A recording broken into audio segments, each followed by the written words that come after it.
Hi there, so this is my vlog for Thursday the 22nd of March. So I've come to realize that I'm still quite tired and still recovering from KXL 1, which was on Tuesday, even though I had a lot of sleep yesterday, which was very nice.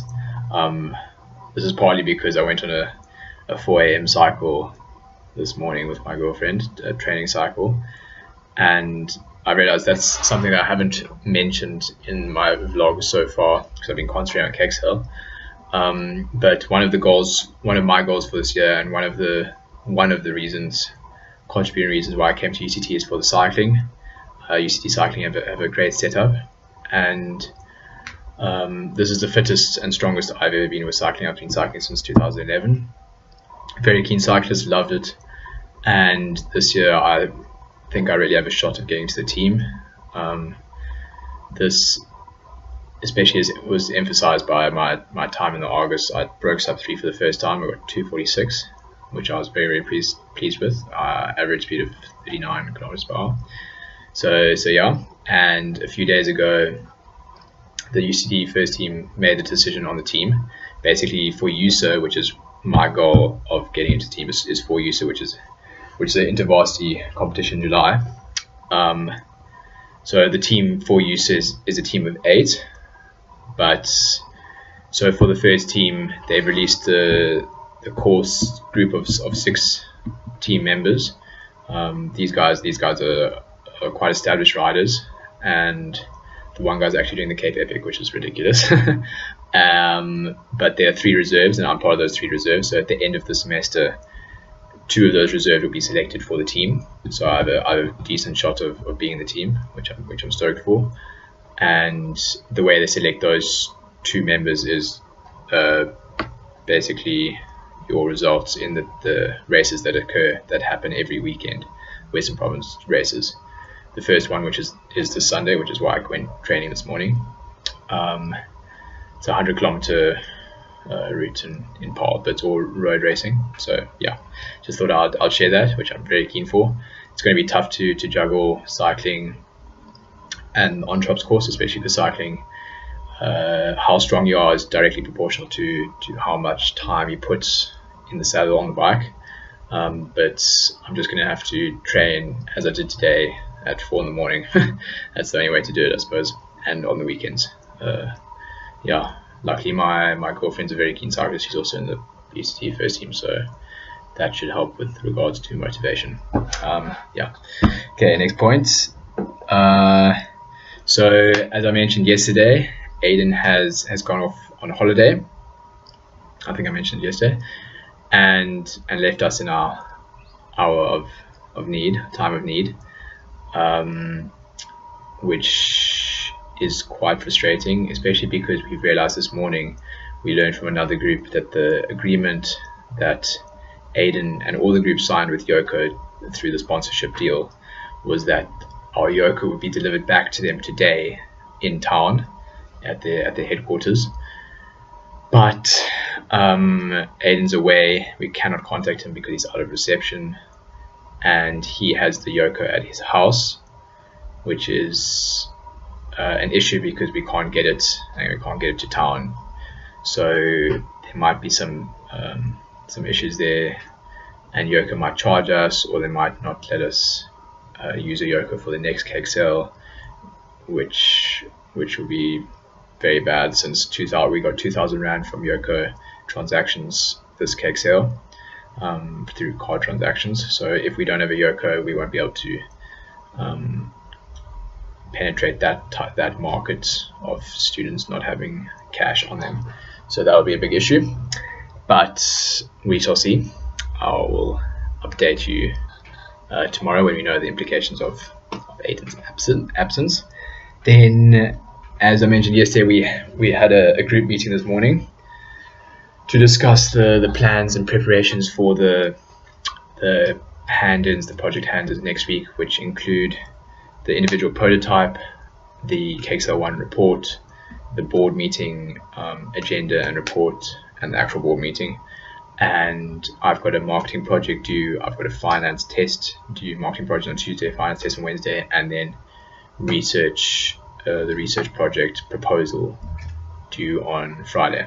So I've got a lot of hand-ins, and as I mentioned yesterday, people weren't really communicating that well. So we're going to sort out the meeting today. And so how the meeting went basically is Jamie and I start off the meeting just assessing where everyone's at, and it came to light that we had to explain basically to DK and Moses what was required of the group for the projects or for the hand-ins next week, which were stipulated in the handbook on Fuda, which we found incredibly frustrating. And we actually got to a point where we said enough is enough, and we had a bit of a not an argument with them, but we sort of told them off a little bit, which was very much needed because we can't keep on reminding them about deadlines and telling them what to do. That's been a major issue, and we explained this to them, and we basically feel that they're not being proactive enough. So if an issue, we found that if an issue arises, or if they haven't got anything to do, they come to us first, which is not ideal because we don't always have the time and energy to tell them then what to do. We feel that they need to be proactive, and they need to see the issues and then subsequently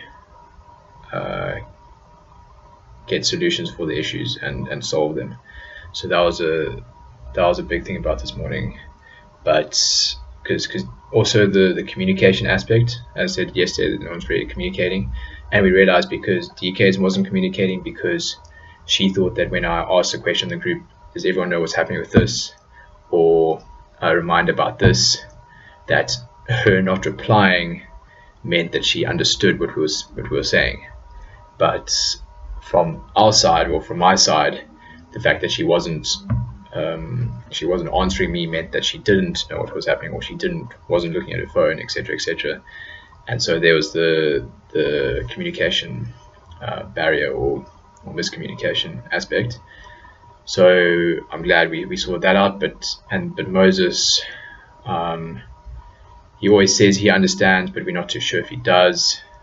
And so there's that issue that we're not too sure will smooth itself out, but hopefully it does. We've voiced our opinion on it, and he understands our frustration, and hopefully that gets sorted out. And then also another aspect that we weren't too chuffed on is that Moses and DK hadn't really gotten to the crux of what's required for the individual product, for the prototype. So they didn't realize that we had to diverge with a whole lot of ideas and have a whole lot of ideas, and then converge into each of us getting one idea that we think is feasible for taking forward in the Genesis program. They felt, or they just sort of stuck to one and voiced that one idea, and they didn't have any others, and their ideas weren't the greatest, or they weren't bad, but we don't feel like that we as a group would take those ideas forward in the Genesis program. And so there's not much point if you don't feel like you would take ideas forward, there's not much point researching it in the first place.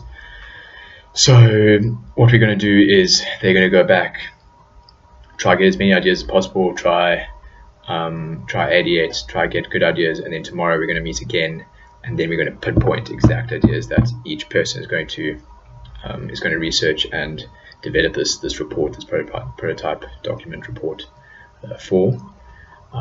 Just to give an indication of our ideas, or just to describe our ideas briefly, Jamie's come up with a really cool concept of a Tupperware that can heat the food. So especially for UCT students, the food's not great on campus and expensive. So a lot of students bring their own food onto campus, but the issue is they have to then eat it cold. So what would be really cool is having a Tupperware lunchbox type product that you could then has a cord and can plug into a socket, and it has an element in a certain container within the lunchbox to heat up the food that's in that container. So you can have a distribution between or separation between the food that needs to be heated and food that doesn't. And you can almost, in the other container, you can almost have an insulation area to keep the food cool type thing, and that could heat the food up. And you could also design it quite nicely. You can have like little clips to keep it airtight, etc., etc. So Jamie's going to research that. My idea is that there's been a massive influx of designs for smart bags, so bags that are tightly fitted, security conscious, have power banks, can charge your phone, have solar panels, have a lot of gadgets involved, easily accessible for different gadgets. So my idea is to take that concept but put it into laptop bags, but not laptop bags like strap bags, laptop sling bags. So have the exact same concept, not exact same, a little bit different, but with laptop sling bags, which I think will really, if we do it well, will be a really big hit, especially at UCT, because you can make it stylish. You can have solar panels on the side. There's a nice flat area that you can put this on solar panels. You can almost have an internal laptop charger that can charge the laptop while you're transporting it. You can have a power bank. It's big enough to have batteries that you can charge up from the solar panel or from a cord that can then charge your phone or any device really. Then also just general accessibility with gadgets similar to the smart bag, that sort of thing. The original idea was for the same concept to be applied to a laptop cover, but I just feel that the laptop cover is a bit too small to hold all these gadgets.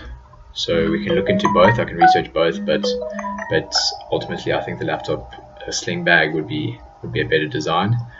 Andrew has a cool idea with trying to create insulated glass to keep drinks cold.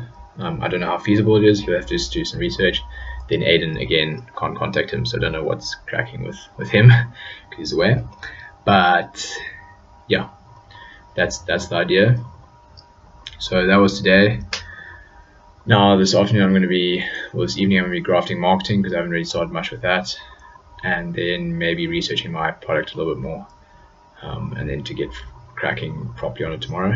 But I'll update you on the progress of the meeting tomorrow to see what everyone's doing with their prototypes, how we're splitting the work up for the KXL1 report. We're thinking at the moment that I can do the planning because I was very involved in the planning and the sponsors and all that. Aiden could do finance because he was involved in the Yoko and he also has a BCom background. Jamie can do the whole marketing side of things, and we can all do our individual learnings, and then the others can contribute where they feel necessary. I think that's it. But yeah, I think the honeymoon phase is definitely over for our group, but we're powering on, and hopefully we can pull through a good product. But yeah, thanks.